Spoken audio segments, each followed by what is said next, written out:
Presiden Indonesia ke-7, Joko Widodo atau Jokowi, baru-baru ini menjadi sorotan setelah namanya disebutkan dalam daftar pemimpin paling korup berdasarkan laporan yang dirilis oleh organisasi kriminal dan korupsi, yang dikenal dengan nama Organization for Crime and Corruption Reporting Project atau OCCRP. Laporan ini menyebutkan bahwa Jokowi terlibat dalam praktik korupsi, namun klaim tersebut belum disertai dengan bukti yang jelas atau konkret. Menanggapi tuduhan tersebut, Jokowi memberikan reaksi yang terkesan santai dan tidak terpengaruh.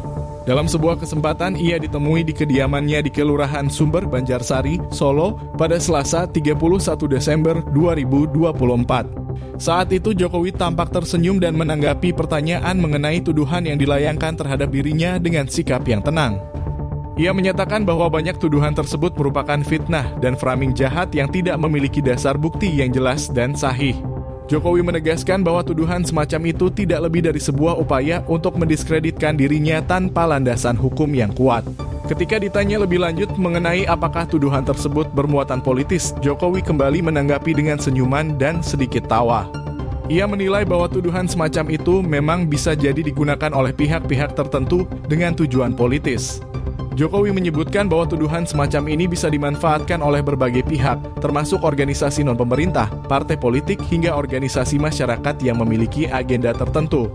Meskipun Jokowi tidak memberikan komentar lebih jauh terkait klaim yang dikeluarkan oleh OCCRP tersebut, ia menekankan pentingnya pembuktian atas tuduhan yang dilayangkan terhadap dirinya.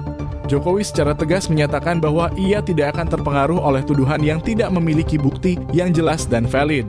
Baginya, tuduhan semacam itu hanyalah bagian dari permainan politik yang sering kali terjadi di dunia pemerintahan.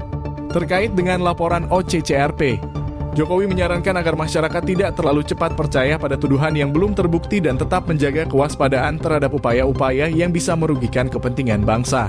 Sejauh ini, Jokowi belum memberikan komentar lebih lanjut terkait klaim OCCRP tersebut. Namun sikap santainya dalam menghadapi tuduhan yang dilayangkan padanya menunjukkan bahwa ia tidak terganggu oleh serangan-serangan tersebut. Bagi Jokowi yang terpenting adalah bukti yang sahih dan proses hukum yang berjalan sesuai dengan prinsip keadilan. Ya terkorup apa? Yang dikorupsi apa? Ya dibuktikan apa? Katanya dianggap memanipulasi sistem ya. gitu, Pak. Ada beberapa kriteria memanipulasi pemilu, eksploitasi ya sumber apa? daya alam. Ya apa? Sumber daya alam apa lagi? Artinya itu tuduhan saja begitu? Ya sekarang kan banyak sekali fitnah, banyak sekali framing jahat, banyak sekali tuduhan-tuduhan tanpa ada bukti. Itu yang terjadi sekarang kan. Jadi menurut Bapak itu muatan politis, Pak? Ya ditanyakan aja. Tanyakan aja, orang bisa memakai kendaraan apapun lah. Bisa pakai NGO, bisa pakai partai, bisa pakai ormas untuk menuduh, untuk membuat framing jahat, membuat tuduhan jahat-jahat seperti itu. Ya.